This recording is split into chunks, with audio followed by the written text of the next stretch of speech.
I know a bunch of felons. All of my fucking friends is felons. They got successful businesses. We had to create a life that now say, you know what? I'm not relying on a degree to get me where I need to be. I'm not relying on you to hire me. I'm not relying on you looking at my resume. I'm going to take what I know and my skill set, because my record do not determine my knowledge. It don't determine my skill set. It don't determine my capability, my potential, nothing. Integrity. My integrity. All it means is on paper at one point I made a fucking decision that potentially put me in this predicament. Now,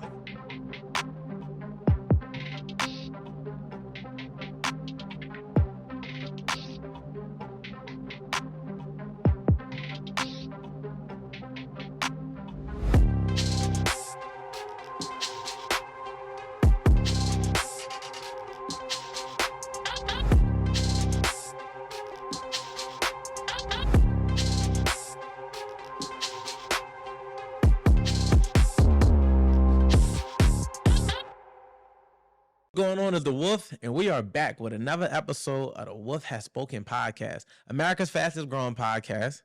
Universe. You knew it was coming. The universe's fastest growing podcast, and we encourage y'all to get 1% better every single day and every single way.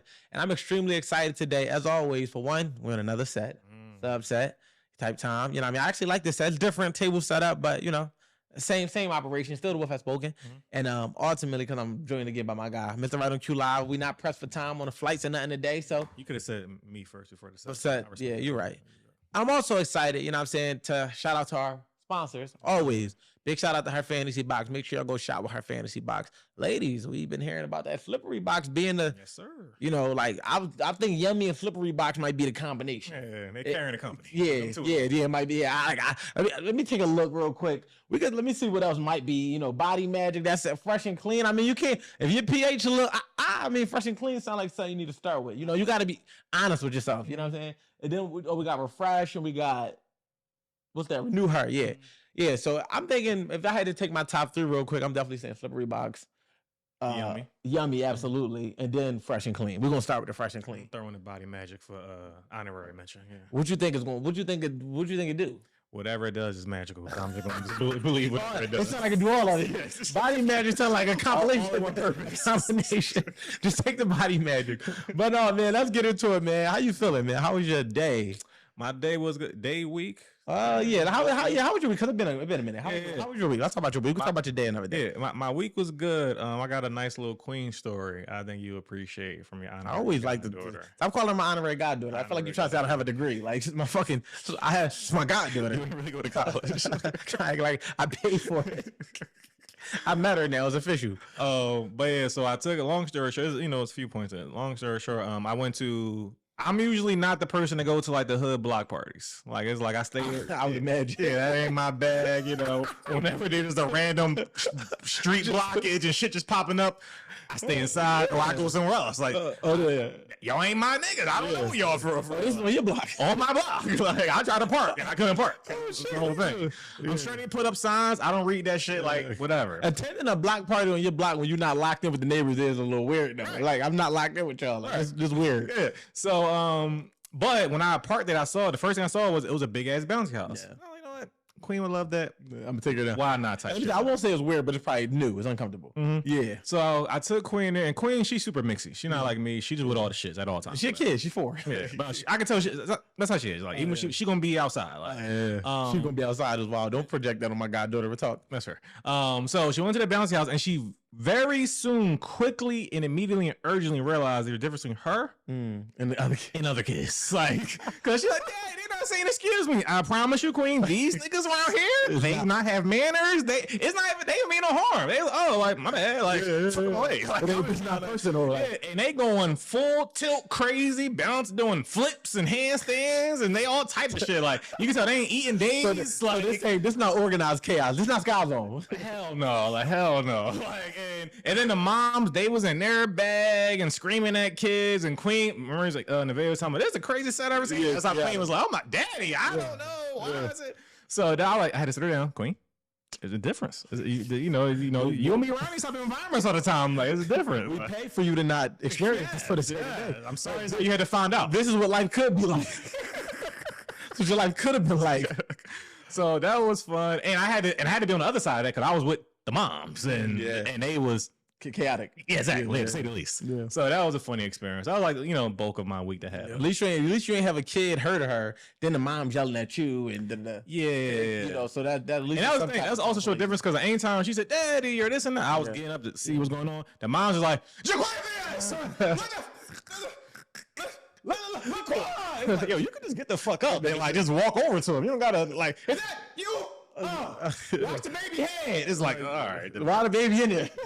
Dead ass was like a 6-month-old getting stomped on it. I was, that's when you should have been playing lifeguard. You should have been up there organizing it. Like, this when you use your suburban skill tactics to organize the chaotic environment. Hey, look, 5 at a time. You come out, get the baby. Changer. Hey, I'm sure somebody had to get changed in there. Yeah, like, I did. I said, hour in, Queen, it's time to go. It's time to go. We're gonna leave. He said, me and mine, my one. Yeah, come on, we out. Yeah. So no, that's what's up. How about yours? Anything special happen or interesting? Dang, it's funny. So I feel like I had a lot of awakening this week, like in terms of like just kind of like getting aligned with what I feel like I want to do, like from a foresight perspective. And I feel like after coming off of having my daughter for majority of the summer to transition into being by myself, on top of trying to manage, like I realized that I can manage a lot. I have a high level of being able to manage. We got multiple businesses. I got businesses outside of businesses. We got this, and it's like I have a skill of being able to manage, but it comes a time where I feel like juggling. And I feel like it's like if you managing and everything is in flow, but it's that one thing that could turn it from management to juggling. And I feel like I started to juggle, and I had to literally be like, okay, what is priority to me? What do I want, and what can I kind of, do away with? And I got, we just hired a bunch of new people to the team, and I got 2 assistants now. So in conversing with them and kind of unpacking my thoughts and getting in alignment with like, I'm like, all right, I came up with a lot of ideas, but these ideas I don't even want to execute right now. So my week was literally about shaving down a lot of the things that I felt like was like stalling us. So like, cause we got the staffing company that we need to be like getting to a certain point. We got the home care company within the home care division. We got the first step responders. So it's like, we got things right here that if I just gave this all my time, this is on top of the fact that we got the pod outside of my consulting and my marketing and the other things that I do. It's like the pod itself is like, this is like our thing. It's like our escape. It's like our therapy, but at the same time, it's still purpose behind it that helps other people. So between this and then his work, 100% can't negate the work. But I guess because we enjoy it, it don't feel like work, but it is work, and it take a lot. You know what I mean? And then having to adjust to having 6 new people added to our team, right? So that we got 6 new people. So I'm like, I'm juggling because I'm communicating. I had literally 2 weeks of talking to everybody on the team every day, but when you on board, that's what come with it. So I'm like, I got to keep communicating. Now we're just like a little bit easier. Like last week's meeting was, for me, was like simpler because I felt like it wasn't the entry call, but the entry call was like, the one that Ricky missed? The one that Ricky, I was about to smut him, but I let him live. I was about to smut him. I should have did his fuck. I was about to smut him. You should see his face. We need a camera just for Ricky reactions. But so to answer your question, last week if we would have been filming, I'd have been like, yo, there's a lot going on. This week I realized like, yo, you know what? I need to organize, get focused, and shave the things that's like what me and Ricky was actually just talking about. It's not purpose, like they're not purposeful acts. I don't remember. It's like, fuck is the purpose in this? Like, what am I doing this for? Right. So, after doing that, now this week has been just like walking into it. So, I'm kind of like really like excited about this chapter. I'm excited about, everything that I'm preparing for and everything we're building and what is to come about. So, it's just been really like a refining, are you in alignment? Moment. Shout out to episode 1. Shout out to episode 1. With that being said, okay, so talking about chapters, one of my favorite chapters of the podcast so far, whatever, was when we did our fast challenge. Yeah. And I know right now you have another upcoming fast going on, so I figured we could talk about that. And so what prompted you go into it? What are you maybe looking to get out of it? We can talk in general. Whoever missed those previous conversations, let's talk about fast and challenges in general. So for me, it's funny that you say that because 3 years ago when I was approaching my 30th birthday, I was 29, and I was literally like, I remember I went to Miami, I went to Houston, I was just outside, and I was all these different places just chasing, and just like literally at the time I had just moved back, and when I moved back to the city, had to go back to my mom's crib. So I'm at my mom's crib. Instead of like taking that time to like catapult myself, I'm like, I'm making money and I'm paying rent. I'm giving my mom a little $300-400 just to put in her pocket because she cool with anything because you own the house, right? But at the same time, as a 29-year-old man, I'm like, I'm not even utilizing my time the way that is conducive to build my future. I'm just literally treating this shit like it's summertime. I'm just outside and just doing what the fuck I want to do. So I was like, you know what? Being realistic, I had to ask myself, am I doing things that if in 5 years I was to look back to get me where I want to be in 5 years? And I'm like, absolutely not. So I'm like, I want to discipline myself, because at the time my discipline was nowhere where it's at now. Like I gotta go back like and be realistic of like, I'm talking about had no discipline, like more discipline than probably the average man. But even for me, like I still was just like doing shit. So I'm like, all right, you know, I need to be able to complete, and because I have to commit to this. So I want to see if I can commit to, and I did 90 days, no sex, no alcohol, no clubbing, no dating, no masturbation, no I had to put financial goals in order. I had a goal to get out of my mom's crib. I had a goal to, you know, I built a relationship with my dad during that fast. It gave me so much clarity. I started building my gym habits back then. See, now I'm just in the gym, but back then is where it started. I started getting up at that time it was 7 and going to the gym at 7 a.m. and just bettering my habits and being consistent and committed. And I was able to detox my 20s is what I called it, because I felt like it was so many things that I did in my 20s, relationships, and, you know, had my second kid, dropped out of college, court cases, do all these different things in my 20s that I'm like, do I want my 30s to look anywhere near like this? No, I want to detox everything about my 20s and go into my 30s pure and fresh. And I felt like 90 days was enough time to do it. So 90 days before my 30th birthday, I went on a 90-day fast up until my birthday, and it made me a different man. It's so funny how I can't even remember how much I grew in that time frame, because I'm just that person now. But when I think about it, I'm like, yo, like I really didn't even have the habits that we've now grown to come and just look at and be like, oh yeah, I'm just naturally a morning person. I'm just naturally a person that do this.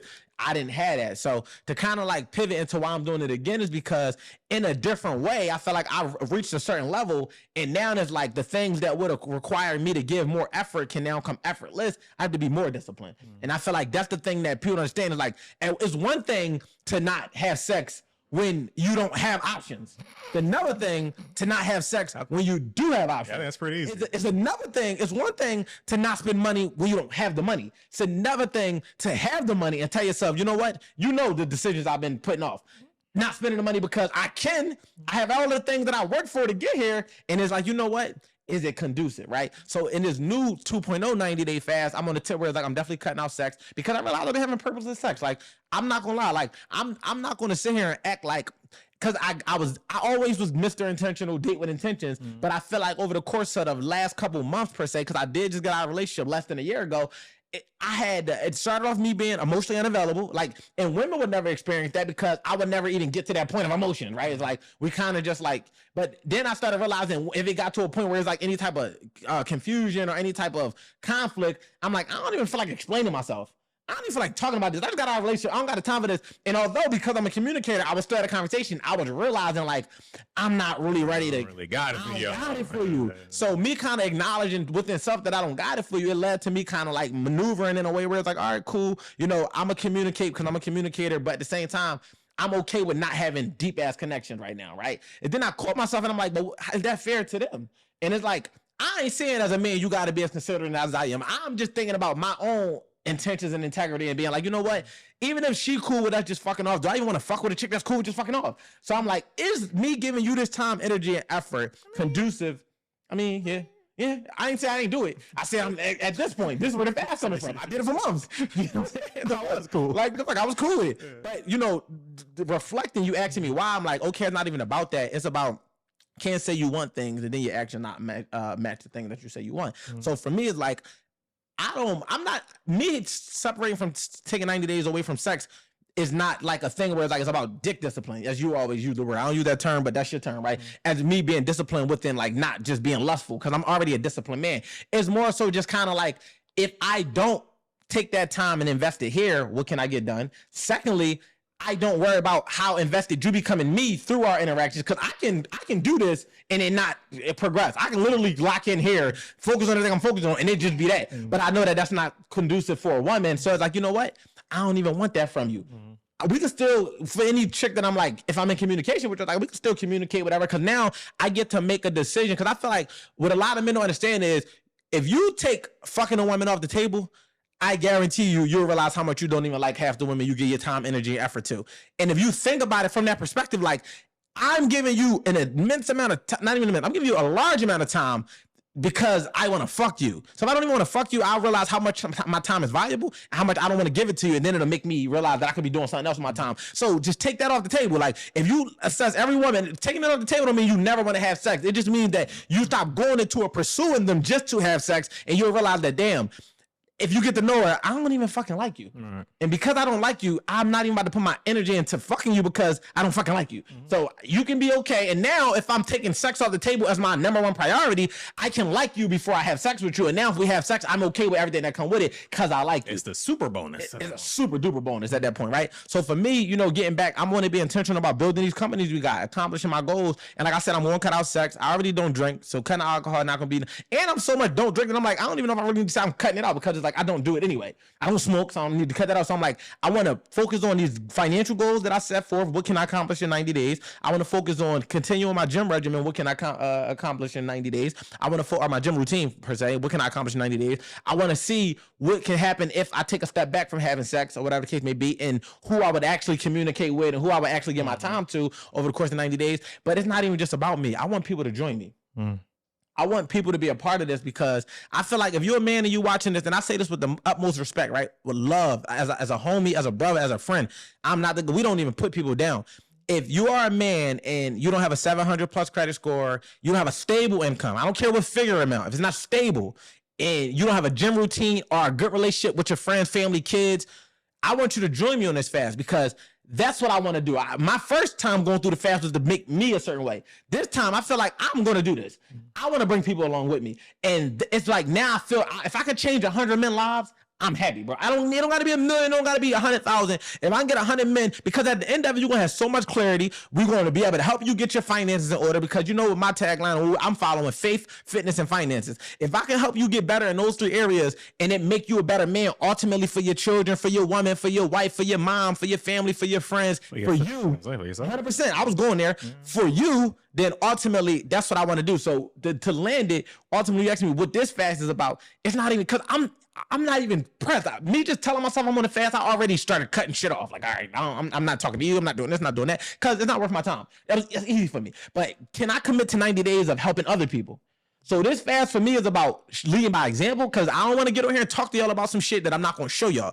Leading by example, I'm going to walk on that shit with y'all. I'm going to be there to hold y'all accountable, and I'm going to be an example of what it looks like so you can know that we setting a standard. And that's the ultimate goal. So getting them into the school community, which we pivoted from it being a 1%ers back to it being a pack, and getting y'all involved in that fast. So that's what this 90-day fast is about. It's about being a leader now. It's about committing to the journey versus me just committing to me, because I did it for me. Now I want to do it for the people that want to get to where we at type shit. I like it. And I didn't say it before, but I'm gonna join it too. Yeah.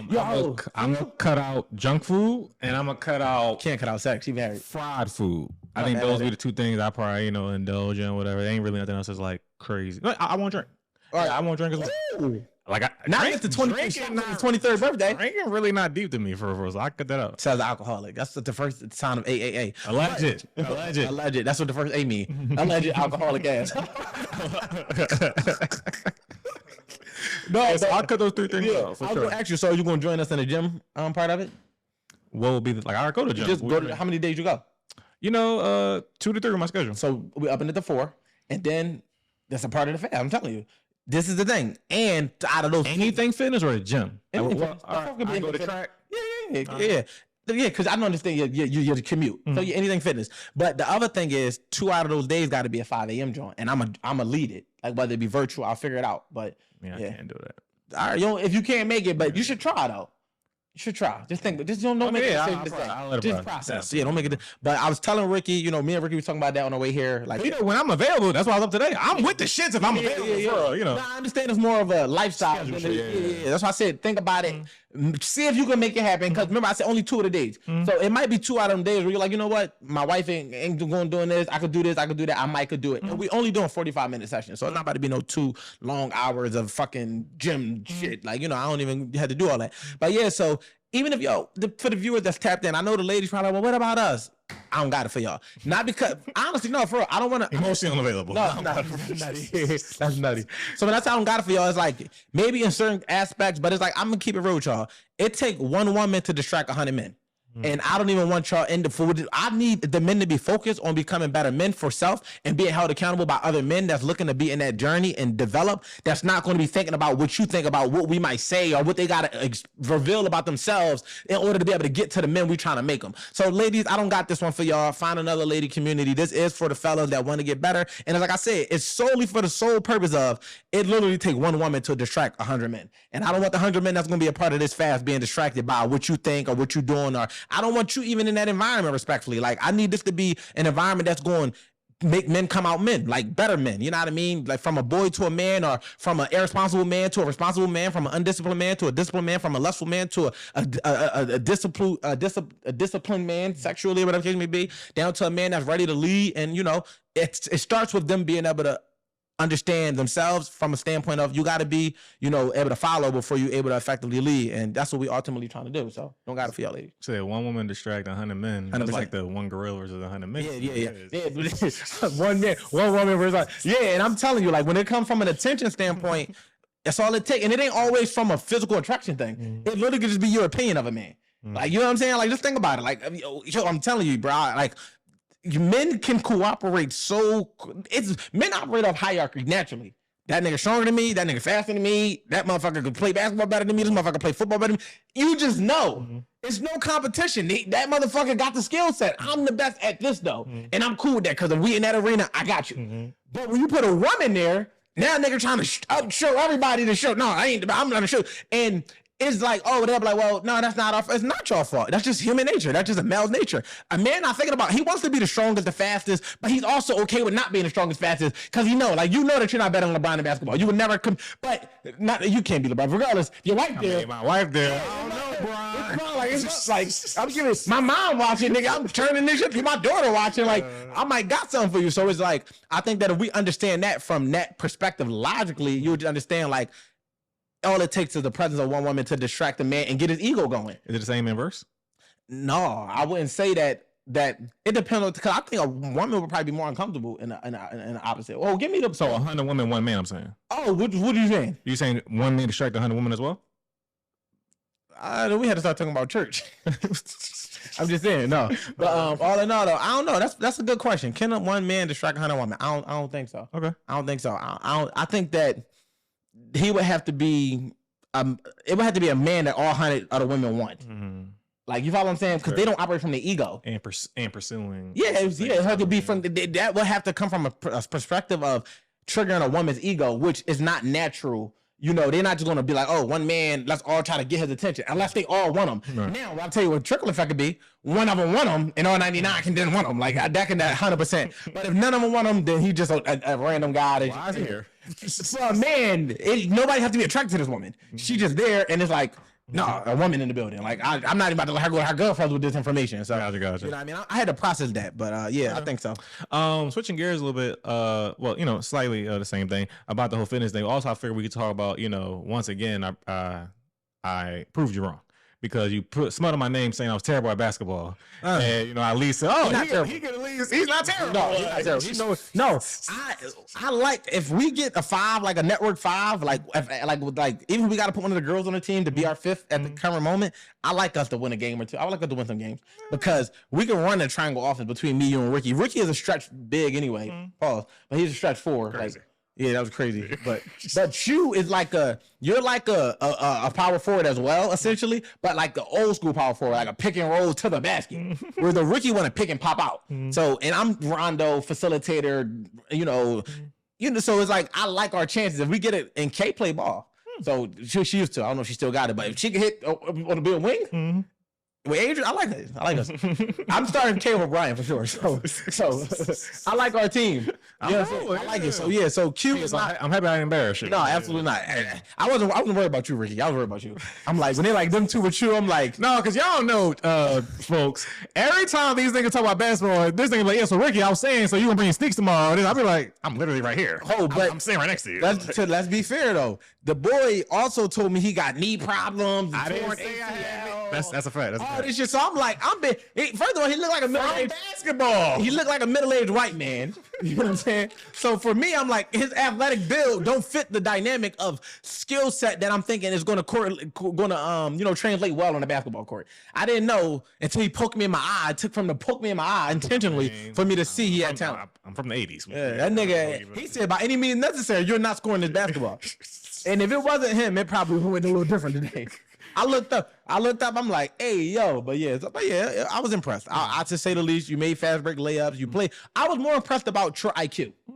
It wasn't the skills. It was the fact that you understood where you need to be on the court to be effective in the game. And I feel like that's what makes me effective in basketball, because I know that I'm not the most talented. I know that I got a very unique skill set that if on the wrong court, I got to just be the scrappy nigga. All right, fuck it. I don't have no business here but rebound and defense. Yeah, because that's also the difference of someone just generally just know how to play basketball. Yeah, that's it's just like how talented you may versus your skill, but do you know how to play? Yeah, you understand the game. Yeah. And to your point, though, I actually had a conversation with them because I'm like, y'all confused, and the people we play ball with, like the fact that I'm not a scorer, with the fact that I'm not better than y'all at every element. None of y'all is faster than me. None of y'all play more defense than me. Y'all not getting more rebounds than me. So yes, you can shoot better than me. Absolutely. If it was just a shoot off, you win. But you can't do the other 7 things that it takes to be a good freaking basketball player better than me. So if you're saying that, who would you rather have, somebody that can score or somebody that can do 5 other things while you score?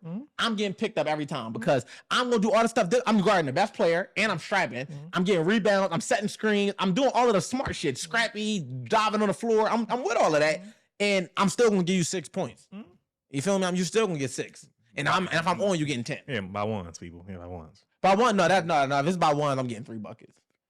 Oh, okay. Yeah. If it's a game to 16, I'm getting 3 points. Okay, fair. I'm not gonna sit here and act like, because now, granted, if we in the city, then I'm getting 6, because I'm way more aggressive. Because what I was trying to explain, and we're gonna get away from the basketball shit, but I was trying to explain to y'all was that because the gameplay is different. Like when you playing with people that do pick and roll to the basket, that fits my style of play because I'm a facilitator and I can drive. When you doing with people that do pick and pop, they setting the pick to free themselves up. For me, I'm not as efficient in that way because I'm not a shooter. So I create space for what? Yeah, it's the Euro League. Yeah, like, you feel what I'm saying? So it's like the moment somebody set a screen, all they do is lag off me because they're like, he's not about to shoot a 3. And I be putting it up, but I'm probably going 3 for 10 for sure. Absolutely. Also, I want to call back to one of our previous topics. We talking about like boys to men and teen years and shit like that, 20s. Right. I was further thinking about it. I was like, yeah, like I think the ignorance and bliss, the ignorance is bliss beauty of the teen years is you truly don't know what you don't know. That's a fact. And that's what comes of like, possibly some people with the arrogance, some people just fumbling over yourself. So they getting it right and the ego gets inflated type. And they'll say, older people say, you don't even know. I'm gonna tell you.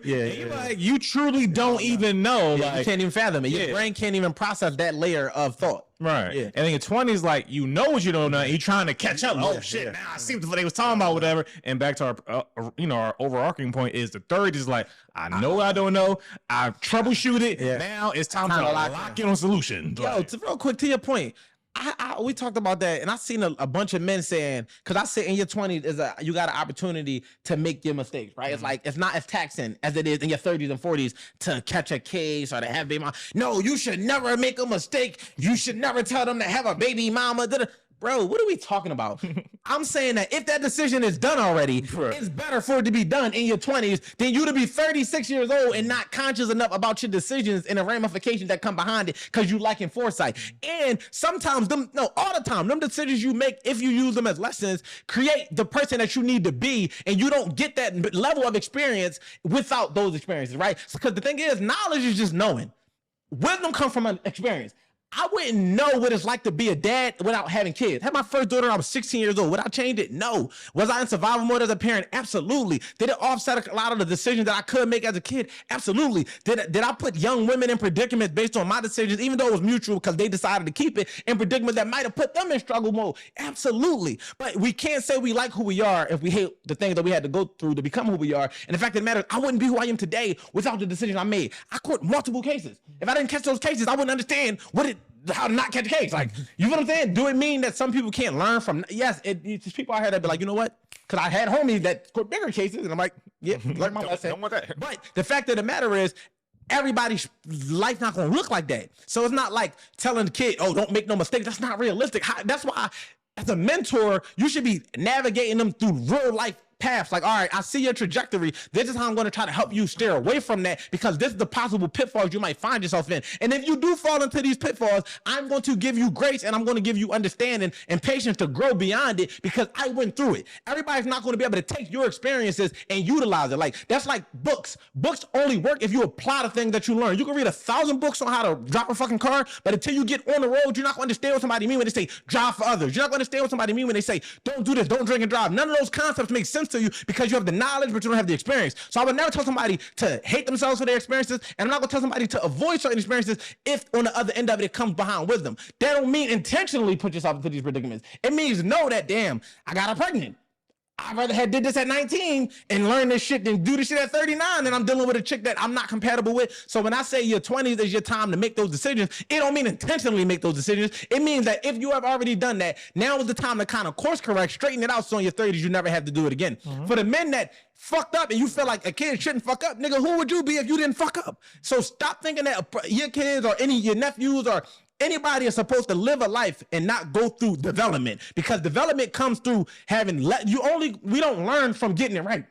You never got 100 on the test and say, let me look at the notes and study why I got it right. You think you know it all. You only study when you fuck up. So unfortunately, sometimes these fuck ups is what it takes for you to become a refined version of yourself. And the beauty in it is everybody don't get the opportunity to learn from their fuck ups. And I think that that's the part that y'all got to understand. Some people made mistakes and decisions at a certain age that they never got a chance to learn from. And it was like, yo, this shit is a decision that I'm not able to learn from, because at the end of the day, it was this ramification that came behind it. So if you're in a predicament where you made a mistake and you might dread it, that just means you haven't did the self-work to accept the decision you made. It might have put you in predicaments that you didn't want to be in. But don't strip another young person an opportunity to grow from their mistakes if they were awarded the opportunity to learn from them, because you tell them they shouldn't make mistakes at all. It's not realistic. And that's why we mentor.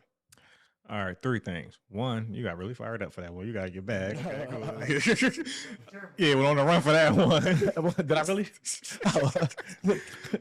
2, the 100 get great in the test. Oh, You never yeah. stuck. No, that was a good one. You can KOA. And a good one there.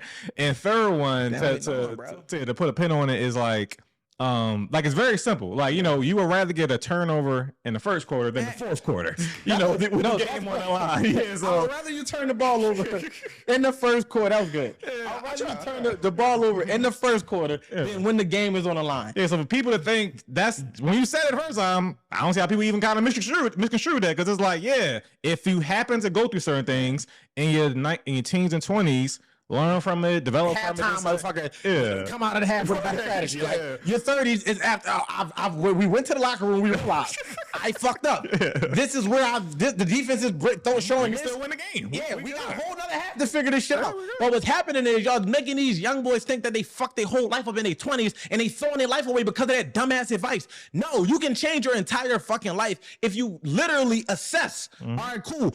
All right, I might have didn't get it right from 21 to 27, but if I take from now 28 to 35, the next 7 years, where could I end up based on better decisions? And I think that that's the thing that we need to harp on and highlight. Stop making these motherfuckers think that their life is over because they quit. I know a bunch of felons. All of my fucking friends is felons. They got successful businesses. We had to create a life that now say, you know what? I'm not relying on a degree to get me where I need to be. I'm not relying on you to hire me. I'm not relying on you looking at my resume. I'm going to take what I know and my skill set, because my record do not determine my knowledge. It don't determine my skill set. It don't determine my capability, my potential, nothing. Integrity. My integrity. All it means is on paper, at one point, I made a fucking decision that potentially put me in this predicament. Now, if it's a fucking repeat offender, now it shows a fucking character. This might be just a motherfucking character. But the fact of the matter is, if somebody made a decision, whether it was to be irresponsible sexually and have babies at a young age, or be irresponsible and be around the wrong crowd, or do the wrong shit in the wrong environments, bro, it's not over. All you got to do is figure out what you want your life to look like moving forward, and don't let nobody tell you anything else. You can change your life around. You just got to be intentional about it. Your life is not over, or it's not like, oh, you got a felony, you got an F-bomb, so now you can't do that. No, you might can't do certain things that come with limitations and restrictions. That's accountability. But you can create a life that you want to live based on your own energy and effort and what you do with your decisions. And that's what we here to tell y'all. Absolutely. And again, you know, on a different level or lesser level, you know, I've always said that, like, again, like, you know, from my 20s to going into my 30s, I was like, that's not it. Like, I kind of, you know, missed the mark where I was aiming at, whatever. And I had to make a change. It wasn't like, I never thought like, well, it's done. It's over. Fuck. Yeah. Miss one shot. Yeah. Take me out. Like, what the fuck? Right. Coach, sit me down. No. Yeah, never that. So, it's never too late if you want to make a change in general. But yeah, I'm sorry. it's better to make, to try to change, to make the change at certain times, but it's also never too late. If you still got time, opportunity, and life, you 40. it's never too late. For real. And think about just maybe more challenging depending on the 100%. And you got to let go of your youth. I think that accept the fact that you're 37, nigga. Accept the fact that you're 43. Accept it and say, okay, how much youth do I have? I'm not as athletic as I once was. I'm not as fast as I once was. But how much youth do I have that I can still lean on to be able to enjoy the life I want to live and create that life? Like, you don't got to look at it like, oh, I didn't get it by 21, so fuck it. It's like, nah, bro. And then understand, on a simple pivot, think of how many, because we're going back to people learning through lessons, think of how many men didn't understand how real life was until they sat down. And like, sit downs don't always got to be prison. Like, something you sit down and you realize, you know what? I'm out of alignment. I need to get myself together. And for most men, it is prison, unfortunately. But when you come out, the purpose of sitting you down, right, is literally for you to be reform yourself. You don't have to worry about what their intentions is for sitting you down. Yours got to be, okay, what can I do within this time frame that I wasn't doing, that I need to focus on, that I need to harp on, that'll make me a better person, so that when I do get into these environments, I'm able to produce better than I was when I was just operating like this. And I think that if people understand, like, those be the things. Just like, sometimes you need that little sit down, and you don't want it, right? But it's like, damn, it's like when I had to go back to my mom's crib. That was the rude awakening moment for me, beyond all of the stuff that I had to do to change my life around. That was the rude awakening. I'm like, damn, do I want to bring a girl into this crib? I'm talking all this provider shit. I'm living in my fucking mom crib. How the fuck I'm gonna be saying I want to? Like, that don't even make sense, right? So I was like, I'm not even being the man that's gonna be the man that I say I want to be with the woman I want. So let me at least do my part. Let me get to the man that I say I'm trying to be that person, and then now it's on the women. Now you gotta show up. I did my part, and it wasn't over it. Yeah, you had the time to sit down and assess. You weren't like, it wasn't. And to your point, the shit wasn't over. It was just literally like one of them eye-opening moments, and it was like, yo, you gotta be willing to put your head down. Like, you gotta be willing to put your head down for 90 days at least. Yeah, and I have this thought. I think this thought that I go through sometimes, where like, it's certain people we know about, like, in society, is like, yo, like, where they come from? Yeah. Friends like, like Elon Musk. Elon Musk is one of the most popular people in the world, but for the most people, we only know him from the past 10 years. That's a fact. But he's been a billionaire for like 20 years. But that last 10-year run is what changed everything. 100%. So I even think when there were certain people, they've been putting in work, putting in time, refining, whatever. And a certain run you can have, a certain pivot, a certain change, a certain epiphany, eye-opening moment can change everything. And it can wipe out the past, even 100%. Whether it was good or bad. This shit don't matter no more. Yeah. And it's like, if you understand you living your life in decades, what you did from your 10s to your 20s, what you did from your 20s to your 30s, your 30s to your 40s. So a motherfucker could have been an actor in his 20s, been a nobody. In his 40s, been the greatest director that ever lived, because he got positioned in alignment, used his resources, of the experiences that he had, used his connects from acting to now be like, you know what, I want to create opportunities for others. And in doing so, boom, now he the biggest and greatest director of all. So if you understand, like, all right, you might have wanted to be a basketball player in your teens to your 20s. Then in your 20s, you're like, all right, ball is not life no more. Now I'm trying to figure it out. In your 30s, you might be a fucking youth coach and can change a lot of kids' lives. Absolutely. And it attaches you directly back to what you ultimately wanted to do. But the thing be, some people think it got to be him. And it's like, you might be the beacon of light that can help others. And it's still you doing what you love to do, but don't give up on what you wanted to do because you're not the one catching the touchdowns in the Super Bowl. You can get up and you can be on a staff. It don't got to be the NFL staff. If you're going to be on a youth staff, to a middle school or high school staff, to a collegiate program, and you might even get to that high level. And I think that the thing be where it's like, y'all not understanding that you living your life in decades. You think that your 20s carrying into your 30s. Like he said, it don't matter. Success or not, whatever that was, that 10 years was that was that. The 2010s to the 2020s is not the 2020 to the 2030s. And if you understand that in your own life, you'll be like, you know what? I'm 38 right now. How do I want my 40s to look? Simply asking yourself a question. How do I want this next decade to look?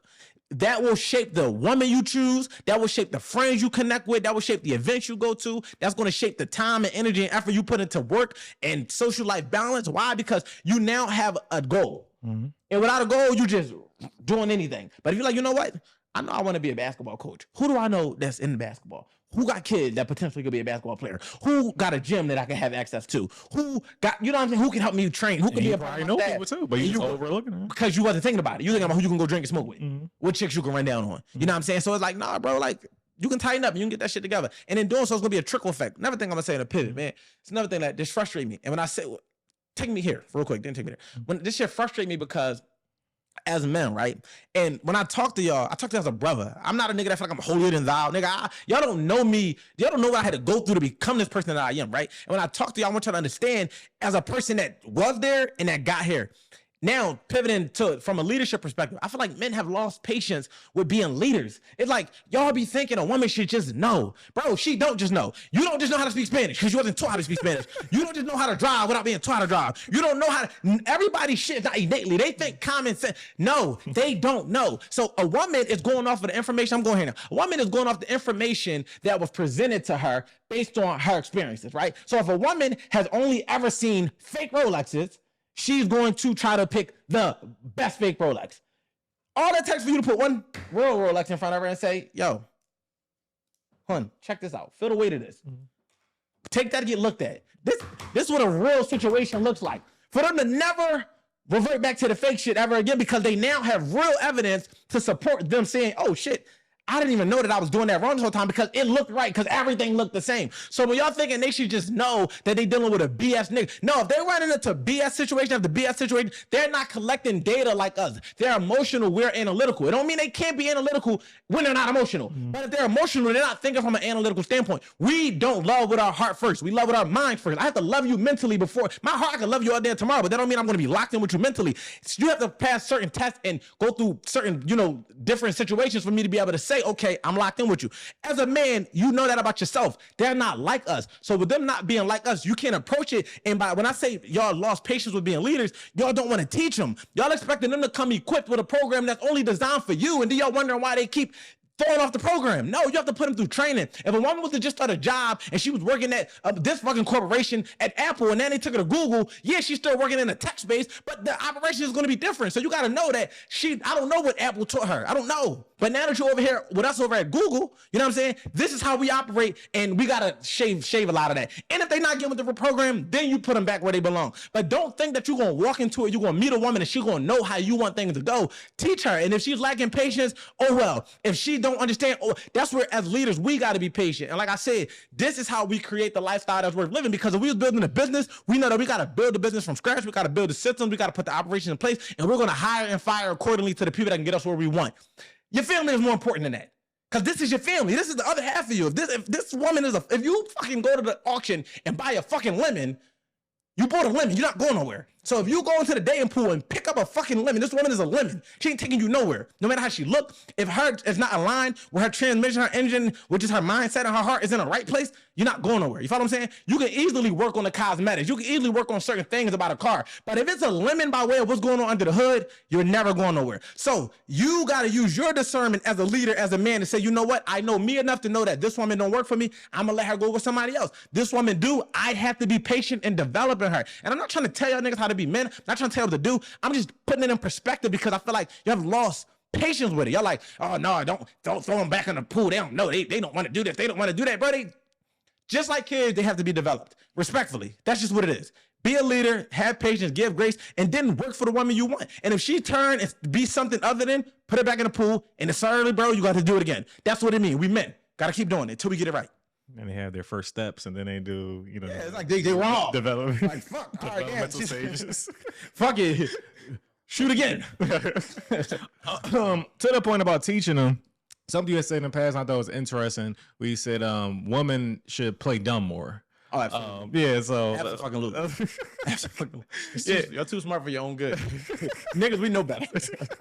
Because certain questions don't really need answers, but they, and yeah. So how would that be something, in the developmental stages of teaching a woman? What would be in your curriculum? If I had to tell a woman why I'm telling her you need to play dumb more, is because sometimes, see, as men, right, we value new experiences, right? And we value exclusivity. So if we meet a woman and she has experiences in other areas, our whole objective is to connect with you in a way that makes us unique. You follow what I'm saying? So if I'm trying to connect with you in unique ways and you keep referencing all of your experiences, you now stripping me of the opportunity to do what I want to do, which is be new, right? I love this restaurant. I come all the time. Dog, you can't just shut up for 2 seconds. Like, act like you never had the land before.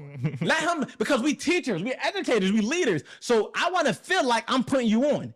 All you gotta do is let me feel like that. All you gotta do is let me feel like I'm putting you on and we good. It don't matter if you've been here before. If I'm like, yeah, you should try to stick. I don't like it. I had that 15 times. What now?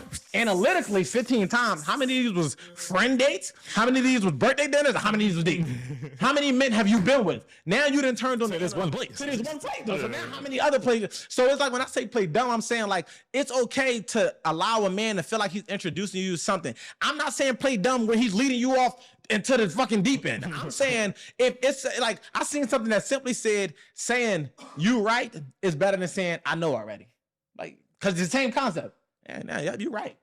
But saying I know, it's like that sound real resistant, right? It's like now I'm basically presenting nothing new. But if it's like you right, it's like I agree with it. It don't matter if you knew already. So if you've been to a certain place, if you've been in a certain experience, allow for a man to feel like if you've seen the movie before, let him think, yeah, babe, so this going on, that. We teachers. Then you wonder why he don't want to talk to you about the movie. Because every time he talks to you about the movie, you tell him, I seen it already, I already know. Da, da, da. No, play dumb, allow for a man. And I ain't saying play dumb like act like you know you're not being cheated on. You know that. I'm never. You want me to be play dumb so I can get away with shit? No, we're not saying that. I'm saying, in theory, just allow a man to teach you new things, even if they ain't that new to you. It's new to him, and he's excited about it. He wants you to hear it, and he wants you to be excited as well. And just be excited. Carry the excitement. The same way we tell men is like, you know, let women be women is one of the situations where we're going to continue to say, yo, we teachers, we leaders, we want to feel like we putting our girl on something new. You don't got to let us know that you know everything under the sun because you'd experienced it with somebody else. Allow a man to show you something new. You know what I'm saying? Or show you something that's new to him and at least receive it. Even if it ain't new and you ain't excited as you can be because you've seen it. It's just like, all right, allow his excitement to live. Don't cook it by saying, I already seen this shit. I know already. You're right. I like that. Yeah. To tie it up before we land, to bring it back to the block party shit when Queen was traumatized. One positive thing I got from that experience was like, cause again, I was raised by Lena, who was like, we don't go over there. We don't know them niggas. You know, that type shit. Yeah, Q was a Negro. Yeah, absolutely. He not a nigga. House nigga for sure. House Negro for sure. Negro. But it wasn't just a block party. It actually was a community thing. Apparently, it was like it's been like 32 years running this whole North Block doing type of shit, whatever. And it was a whole marching band. There's a lot of shit going on outside. Just niggas jumping around, banging the head off walls and shit like that. Yeah. So I was like, you know what? This is dope. The fact that you had old heads there and young people and women and kids and everything, whatever. And it made me think when you said just the whole mentor aspect, whatever. And I was like, that's something that I look forward to doing more in my life and age, and I also think just need to be encouraged more. Yeah, because that's really what's going on. Everybody complain about what's going on in the city and the hood, shit's going on, our culture, our race, whatever. But those type of efforts is what can actually change things. Absolutely. Like that community vibe, absolutely, camaraderie coming together, and a generational connection versus just we doing our shit, old heads over here, nobody listens. Like, no, like, resembles. Exactly. But we need to come together and have that respect for each other. Absolutely. And what's alike and what's different, whatever. And I'm like, this shit been going on for 20, 30 years. Like, that's just fire. That's fire. Yeah. The commitment. One thing I do is I value people that show up time and time again. Because we know how much it takes to show up in this environment. So looking at how somebody stand to the community for 30 years. Do it all. Shifts and changes. Yeah, do it all. Shout out to y'all. And shout out to my man, because his dad had something similar to that. They call it the Give Back Crew, like right near like Dobbins, Lehigh area. And they've been going strong maybe like 10, 15 years, whatever. And it's all his dad, who all grew up together around that spot, whatever. And they just throwing cookouts and give back shit, whatever, book bag shit, whatever. It's like, at the end of the day, a lot of people, something simple as that, like a book bag drive. Yeah. A lot of kids don't have book bags. And shout out to somebody down in my community, Mr. Rich. He got a program called BET, bringing everybody together. They got a book bag drive approaching, we in that season of school approaching, whatever the case may be. And just having a simple man like him in our neighborhood that was held us accountable as kids. He see us, we curse and do push-ups. You can't play in a basketball league game if we catch you littering, we catch you doing that. Fire. That little bit of structure. He did it as one man, he's still rolling. Like, I'm in my 30s and my daughter knows him and she's 9. And he's done the same thing for the year that she attended the school in that community for her. And it's like, for generations to come, like he's literally like a staple. You know what I'm saying? Like, so to your point, shout out to them that's doing the Give Back Crew, and shout out to BET for bringing everybody together, and anybody that we might be missing. Like we got people in the city that's like, and I don't want to go too crazy names because I got a lot of people that I'm thinking right now, and I'm like, the moment I get past 5, I forgot people. So I'm gonna just keep it there for your community and my community. Just, well, not even your community, but your homie, and then my community. And then big shout out to anybody else that's doing the grassroots work, because y'all value, because y'all prep them for these type of conversations. Because y'all in there on the day-to-day while we taking it on a more massive level. So big shout out to that. And it was something else I was gonna say in regards to what did you say prior? Oh, I was gonna say, dang, what you said about the It's all about the give back thing. Generational connection, Dang, 20 years. Oh, that's a good thing. Thank you. So it's one of the things where it's like this, man. If you can't pay it back, then pay it forward. Because a lot of us, you know, if you were somebody who at one point was a menace to your community, you know, was taken away from your community, was causing harm to your community, or bringing harm to your community by way of the things you did in other communities, and you escape that, you know, because if you at a certain age, you have lost friends have went to jail, things have happened, and you're somebody that's still right here watching this, then pay it forward for the next young boy and provide the opportunities that was provided for you, because we can't pay it back. We can't go back and say, Mr. Ridge, let me give you all this money for all of the lessons you taught me, or mom, dad, whoever that took care of you and put you in a predicament to be who you are, you really can't pay them back. But what you can do is pay it forward to the next generation. And that's what we encourage y'all to do. And that's why we do what we do, because we paying it forward. This is our contribution to society to make it a better place by taking them on fast, getting them 1% better every single day in every single way, and showing them what real refinement looks like. Because we refine ourselves daily.